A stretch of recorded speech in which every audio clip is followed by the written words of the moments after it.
آج کا سوال جو کیا گیا ہے وہ یہ ہے کہ مولوی آپس میں لڑتے بہت ہیں. سوشل میڈیا پہ آپ دیکھیں اختلافات ہے، کوئی مطلب ایک دوسرے کے خلاف بات کر رہا ہے، کوئی یہ کہہ رہا ہے یہ صحیح ہے، کوئی کہہ رہا ہے یہ غلط ہے. تو اتنی لڑائی کیوں ہے بھائی؟ جب دین ایک ہے تو اختلاف کیوں ہے؟ اچھا، اس میں سب سے پہلے سمجھنے کی بات تو یہ ہے کہ اللہ تعالیٰ نے انسان کو مختلف مزاج والا پیدا کیا ہے. کوئی جو ہے نا وہ جذباتی ہوتا ہے، کوئی نرم ہوتا ہے، کوئی جو ہے نا وہ غصے والا ہوتا ہے، کوئی جو ہے نا وہ بات کو برداشت کرنے والا ہوتا ہے، کوئی نہیں ہوتا. تو یہ معاشرے کے اندر ہمارے جو مزاج ہیں وہ ہیں مختلف، اور اختلاف ہو جانا کوئی بڑی بات نہیں ہے. اختلاف ہو جاتا ہے.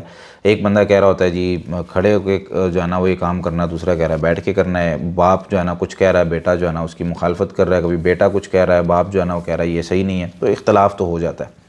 اب مسئلہ ہے دین کے معاملات میں اختلاف، اور کس قدر اختلاف کرنا اور کن معاملات میں اختلاف کرنا جو ہے وہ اس کا کیا ہے. تو اس میں مختصر سے وقت میں صرف اتنی سی بات کروں گا. دیکھیں، دنیا میں جب سے اللہ تعالیٰ نے زمین و آسمان کو پیدا کیا، دو ہی قسم کی چیزیں ہوتی ہیں نا، یا صحیح ہوتی ہے یا غلط ہوتی ہے. اب اس میں کمپیئر کرنا بھی ہماری ذمہ داری ہے، اور صحیح کو صحیح کہنا اور غلط کو غلط کہنا بھی ہماری ذمہ داری ہے. اور جس کا جو شعبہ ہوتا ہے وہ اس پہ بات کرتا ہے. اب کچھ وکیل جو ہے نا وہ کھڑے ہو کر بات کر رہے ہوتے ہیں. جیسے ابھی کچھ دن پہلے میں نے ایک ویڈیو دیکھی ہے، ایک وکیل صاحب جو ہے نا وہ ویڈیو بنا رہے تھے، لڑکا ہی سادہ، وہ ایسے ایک ویڈیو بنا رہا ہے. اس کے اندر اس نے ایک بات کر دی کہ اگر کوئی شخص جو ہے نا وہ اس میں حفظ کر لیتا ہے اپنی قید کے اندر، تو اس کی سزا جو ہے نا وہ ختم ہو جاتی. تو نیچے وکیلوں نے کومنٹس کیے ہوئے تھے. وہ وکیل کہتے ہیں کو بھائی ایسا کون سا قانون ہے، کہاں سے نکال لیا آپ نے؟ یہ ایسا قانون نہیں، یہ سزا ٹھیک ہے تھوڑی بہت کم ہو سکتی ہے لیکن معاف ہو جاتی ہے، اس طرح کا چکر نہیں ہے. تو آپس میں ان کا اختلاف ہوا. اسی طریقے سے جو انجینئرز ہیں ان کا بھی آپس میں اختلاف ہو رہا ہوتا ہے، اور باقی جو لوگ ہیں ان کا بھی آپس میں اختلاف ہو رہا ہوتا ہے. ڈاکٹرز ہیں تو ایک کی رائے اور ہوتی ہے، دوسرے کی اور ہوتی ہے. تو اختلاف ہو جانا تو بڑی بات نہیں ہے. اب مسئلہ دین کا ایک جگہ سے آ رہا ہے، قرآن اور حدیث. نبی کریم صلی اللہ علیہ وسلم نے ہمیں سب کچھ بتایا، سورس ایک ہے. تو اختلاف کیوں ہے اور کون سا اختلاف کرنا ہے؟ اب اس میں دیکھیں، ایک ہوتا ہے اسلام اور کفر کا اختلاف، جو کہ کرنا ہی کرنا ہے. اس میں آپ صلی اللہ علیہ وسلم کو بھی انہوں نے بڑی جو ہے نا وہ آپ صلی اللہ علیہ وسلم کو آفرز کروائی تھی کہ بھئی آپ یہ لے لیں، وہ لے لیں، بادشاہت لے لیں، یا 1 سال آپ کی 1 سال ہماری، اس طرح کر لیں. تو آپ صلی اللہ علیہ وسلم نے فرمایا لکم دینکم ولی دین. سورہ کافرون کا آپ ترجمہ پڑھ لیں، لکم دینکم ولی دین. بھئی تمہارے لیے تمہارا دین ہے، میرے لیے میرا دین ہے. اتفاق نہیں ہو سکتا ہے. کیا مطلب؟ اختلاف. اب یہاں پہ آپ کہیں جی اختلاف نہیں کرنا چاہیے، سب کو مل جل کر رہنا چاہیے. بھائی یہاں پر اب نبی کریم صلی اللہ علیہ وسلم نے اختلاف کیا ہے، ٹھیک ہے؟ تو اللہ تعالیٰ نے حق اور باطل کا اختلاف بیان کیا ہے، اور اس میں کرنا بھی ضروری. صحیح اور غلط کا اختلاف اگر ہر بندہ ہی ایک دوسرے کی بات ماننا شروع کر دے اس لیے کہ بھائی جو میں کہہ رہا ہوں وہ صحیح ہے، تو پھر ظاہر سی بات ہے دنیا تباہ و برباد ہو جائے گی. اختلاف ہو جانا یہ کوئی بڑی بات نہیں ہے. اچھا، اب دین کے معاملے میں کن مسائل میں اختلاف ہوتا ہے، کیوں ہوتا ہے؟ یہ ایک لمبی فہرست ہے. اس میں سے صرف دو تین باتیں میں صرف ذکر کروں گا. سب سے پہلے اختلاف کی وجہ یہ ہوتی ہے کہ اگر کوئی بندہ قرآن و حدیث کو چھوڑ کر کسی درمیان کے سورس کو ماننا شروع کر دے، یعنی یہ کہنا شروع کر دے جی ہم نے فلاں امام صاحب کی بات ماننی ہے، فلاں امام صاحب کی. ائمہ جتنے بھی ہوتے ہیں نا، امام صاحب ہوتے ہیں، امام ابو حنیفہ ہوں، امام مالک ہوں، شافعی ہوں، امام احمد بن حنبل ہوں، یہ سورس ہیں ہمیں نبی صلی اللہ علیہ وسلم تک پہنچانے کے. اگر سارے وہ بات کریں جو نبی صلی اللہ علیہ وسلم نے کی ہے تو کیا ہوتا ہے اس میں کہ اختلاف پھر ختم ہو جاتا ہے. فَإِن تَنَازَعْتُمْ فِي شَيْءٍ فَرُدُّوهُ إِلَى اللَّهِ وَالرَّسُولِ. اگر تمہارا کسی چیز میں اختلاف ہو جائے تو اللہ اور اللہ کے رسول کی طرف لوٹا دو. اگر مثال کے طور پر میں کسی کو کہتا ہوں چلو بھائی نماز پڑھنے چلو، نماز کا ٹائم ہو گیا، تو میری بات مان کے لوگ نماز پڑھنا شروع کر دیتے ہیں. میں ان کو جا کے کہتا ہوں چلو بھائی سارے جو ہے نا وہ اس طرف منہ کر کے نماز پڑھو. وہ کہتے ہیں قبلہ تو اس طرف ہے، آپ اس طرف کیا منہ کر کے نماز پڑھ رہے ہیں. اب یہ ہو گیا اختلاف. اب اس اختلاف کو حل کیسے کرنا ہے؟ چلیں جی قرآن کی آیت کوئی پڑھتے ہیں یا حدیث پڑھتے ہیں جس میں کیا ہے کہ بھئی منہ کس طرف کرنا ہے. حدیث میں آیا ہے، قرآن میں آیا ہے کہ بھئی منہ تو کعبہ کی طرف کرنا ہے، تو میں اپنی جو ہے نا ڈائریکشن چینج کرتا ہوں، اس طرف کرتا ہوں، اختلاف ختم ہو گیا. اب یہی طریقہ ہوتا ہے جب کوئی امام صاحب بات کہتے ہیں، وہ چاہے ابن تیمیہ ہوں، چاہے امام بخاری ہوں، چاہے امام احمد بن حنبل ہوں، چاہے مالک ہوں، چاہے شافعی ہوں، امام ابو حنیفہ، کوئی بھی شخص بات کر رہے ہیں، ان کی عزت احترام سر آنکھوں پہ. ان کی کبھی بھی نا ان کی عزت احترام میں کمی نہیں کرنی. انہوں نے اپنے اپنے دور میں اپنے اپنے وقت میں بہت عظیم کام کیے ہیں، اور ان کی وجہ سے آج ہم تک جو ہے نا وہ دین محفوظ اور کتابیں محفوظ پہنچی ہوئی ہیں. اب ان کی بات میں کبھی اگر اختلاف ہو گیا، ہو سکتا ہے نا، ضروری نہیں ہے کہ ہر بندے کے پاس کوئی حدیث جو ہے نا وہ پہنچ گئی ہو، یا جو ہے نا وہ سارا علم اس کے پاس ہو. اللہ تعالیٰ نے فرمایا فوق کل ذی علم علیم. ہر علم والے کے اوپر ایک بڑا علم والا ہوتا ہے. اب جب علم والے کے اوپر ایک بڑا علم والا ہے تو ہو سکتا ہے ان سے بھی کوئی بڑا علم والا اس وقت میں موجود ہو، تو ان کے پاس وہ حدیثیں پہنچ گئیں، اور اس دور میں سورس کیا تھا، بندے سے بندے تک کی بات پہنچتی تھی نا، یا کوئی لکھی ہوئی چیز پہنچ جاتی تھی، تو ساری چیزیں ہر بندے تک پہنچنا بڑا مشکل تھا۔ آج کے دور میں پھر بڑا آسان ہو گیا۔ تو اب کیا ہوتا ہے کہ اگر میں اپنے سورس نبی صلی اللہ علیہ وسلم کو رکھوں گا، اپنا سورس جو ہے نا وہ قرآن کریم کو رکھوں گا، ٹھیک ہے، عالم کے ذریعے سے ہی وہاں تک پہنچنا ہے، عالم ریفرنس دے گا۔ کئی لوگ کہتے ہیں جی ڈائریکٹلی وہاں پہ پہنچ جائیں، اور کئی لوگ کہتے ہیں جو مرضی قرآن و حدیث سے نکالتے رہیں، ایسا بھی نہیں، ٹھیک ہے، عالم کے ذریعے سے آپ پہنچیں، آپ جو ہے نا وہ ریفرنس اس سے لیں اور پھر اس کو پڑھیں، خود کمپیئر کریں کہ یار کس کی بات صحیح ہے کس کی غلط ہے، اختلاف خود بخود ختم ہو جائے گا۔ ہم اصل میں پڑھتے نہیں ہیں، چاہے وہ اختلاف 20 اور 8 تراویحوں کا ہو، چاہے وہ اختلاف جو ہے نا وہ ہمارے ہاتھ باندھنے کا ہو، چاہے وہ اختلاف ہمارا جو ہے وہ چھوٹا بڑا ہو، کسی بھی قسم کا اختلاف ہے ہمارا، وہ اختلاف ختم ہو جائے گا۔ اور کچھ اختلاف ایسے ہوتے ہیں جس میں اختلاف جو ہے وہ شریعت کے مطابق بہت بڑا نہیں ہوتا، لیکن ہمارے معاشرے سوسائٹی میں بڑا بنا دیا جاتا ہے، اس کے بھی کئی ایک اسباب ہوتے ہیں، اس پہ ہم بات نہیں کر رہے، میں صرف بات کر رہا ہوں کہ صحیح کو صحیح کہنا اور غلط کو غلط کہنا یہ ضروری ہے۔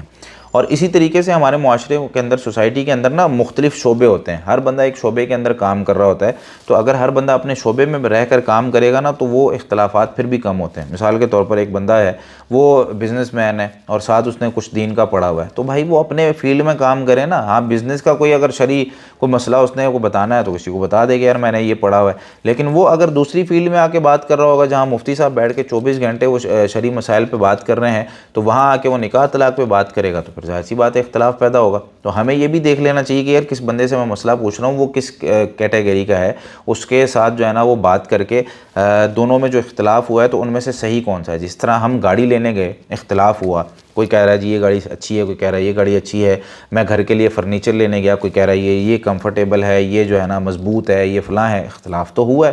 اب مجھے جو چیز چاہیے میں اس کے حساب سے پھر کمپیئر کرتا ہوں، پوچھتا ہوں بھائی یہ کپڑا جو میں لے رہا ہوں اس میں رنگ تو نہیں اترے گا، اس کا بور تو نہیں لگ جائے گا، اس کو جو ہے نا وہ یہ کھلا تو نہیں ہو جائے گا دھونے کے بعد، ٹھیک ہے، یہ ساری چیزیں میں کمپیئر کر کے پھر کسی اختلاف سے باہر نکلتا ہوں اور پھر کسی نتیجے پہ پہنچتا ہوں۔ اور وہ طریقہ کار کیا ہوتا ہے، یا میں خود سیکھ لوں یا جو ہے نا جس نے سیکھا ہوا ہے اس سے میں جو ہے نا اس کے دلائل کے ذریعے سمجھ لوں، یعنی میں اس سے یہ پوچھ لوں یار میں کپڑا لینے جا رہا ہوں تو مجھے بتاؤ اس کی نشانی کیا ہے، کیسے اس کو پہچاننا ہے، تو وہ مجھے بتا دے گا۔ ایسی جب میں جو ہے نا وہ علم دین لینے کے لیے نکلا ہوں یا کسی کی ویڈیو دیکھنے کے لیے میں نکلا ہوں تو مجھے کم از کم یہ سیکھ لینا چاہیے کہ بھائی اس میں اگر اختلاف ہوا ہے تو مجھے کسی نتیجے تک کیسے پہنچنا ہے۔ ہر دور میں صحابہ کرام، تابعین، تبع تابعین، مختلف شعبے تھے، مختلف لوگ مختلف جگہوں پہ کام کر رہے تھے، ان میں اگر اختلاف ہوتا تھا تو اس کے فن کی طرف واپس لوٹاتے تھے، یار بھائی اس فن میں فلاں عالم دین ہے اس سے پوچھنا چاہیے۔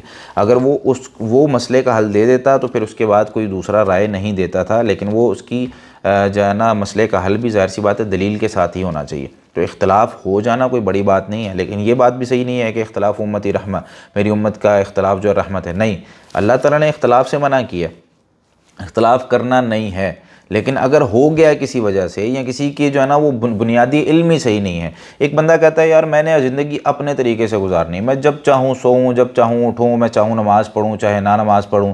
اب ایسا بندہ بھی دین کے بارے میں بات کر رہا ہوگا تو ظاہر سی بات ہے وہ کیسی بات ہوگی اس کی، وہ کہہ رہا ہے یار نماز جو ہے نا وہ دین میں کوئی اتنا نہیں، جیسے کئی لوگ کہہ رہے ہوتے ہیں داڑھی دین میں ہے، دین داڑھی میں نہیں ہے، یا اس طرح کی اور کوئی اس طرح کی باتیں کر رہے ہوتے ہیں۔ یار بھائی تو کس طرح کی باتیں کر رہا ہے؟ نبی صلی اللہ علیہ وسلم نے کسی چیز کا حکم دیا ہوا ہے اور آپ صلی اللہ علیہ وسلم اس کے حوالے سے جو ہے نا وہ سختی کر رہے ہیں اور آپ جو ہے نرمی کر رہے ہیں۔ اور پھر شعبے ہوتے ہیں، ایک ہوتا ہے مسلمان اور کافر کا شعبہ، یعنی ایک مسلمان ہے جو انٹرنیشنلی کفار کو دعوت دے رہا ہے، اس کے جو مسائل ہوتے ہیں نا وہ پھر انٹرنیشنلی مسلمانوں کو دیکھتے ہوئے اس نے جو ہے نا وہ اختیار کیے ہوتے ہیں، اس میں کبھی کبھی جو ہے نا وہ نرمی والا پہلو آ جاتا ہے کیونکہ وہ انٹرنیشنلی دعوت دے رہا ہے، اسلام کو جو ہے نا وہ بیان کر رہا ہے۔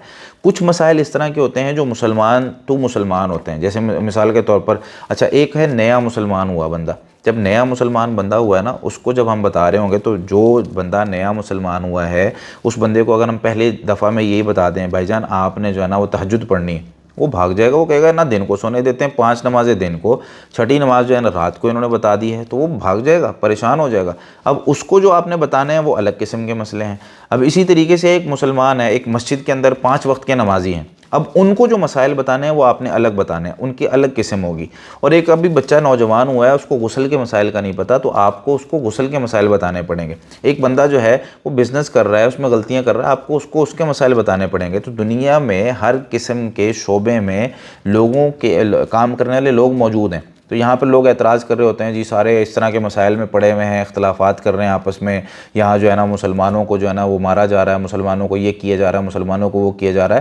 اس کے لیے بھی مسلمان چاہیے، وہاں پہ بھی جس طرح نبی صلی اللہ علیہ وسلم کے زمانے میں یا صحابہ کے زمانے میں ابو عبیدہ بن جراح، سعد بن ابی وقاص، خالد بن ولید، یہ صحابہ کرام جنگیں کر رہے تھے، غزوات کر رہے تھے، ابو بکر، عثمان، علی اور عمر رضی اللہ تعالیٰ عنہ یہ سیاست کو سنبھالے ہوئے تھے۔ اسی طریقے سے معاذ بن جبل ہیں، عائشہ رضی اللہ تعالیٰ عنہ ہیں، انس بن مالک ہیں، ابو ہریرہ، عبداللہ بن عباس، عبداللہ بن عمر، یہ علم حدیث اور اس کو یاد کرنے اور اس کو آگے پہنچانے میں لگے ہوئے ہیں۔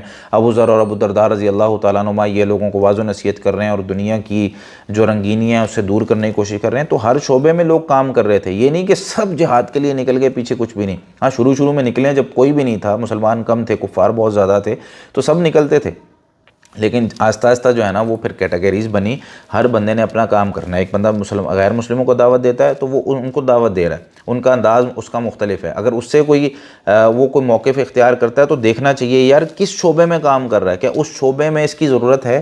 اگر وہ مسلمانوں میں کام کر رہا ہے تو مسلمانوں کو جس طریقے سے دعوت دے رہا ہے تو دیکھیں یار اس میں اس کا جو ہے نا وہ یہ طریقہ کار ٹھیک ہے۔ تو یہ جو ہے نا وہ ہم اگر سمجھ لیں گے، بہت ساری باتیں میں نے اس میں چھوڑ دی ہیں، اس کا یہ مطلب نہیں ہے کہ جو ہے نا پتہ نہیں ہے، وہ سب کچھ ذہن میں، لیکن ویڈیو بہت لمبی ہو جاتی ہے۔ یہ جب کوئی آمنے سامنے بیٹھا ہوتا ہے نا تو کمپیئر کر رہے ہوتے ہیں، بات کا موازنہ کر رہے ہوتے ہیں، تو پھر بڑا آسان ہوتا ہے چیزوں کو سمجھانا، لیکن ویڈیو میں بہت ساری چیزیں رہ جاتی ہیں۔ تو اللہ تعالیٰ ہمیں جو ہے نا وہ ہدایت دے دے۔ جزاکم اللہ خیرا۔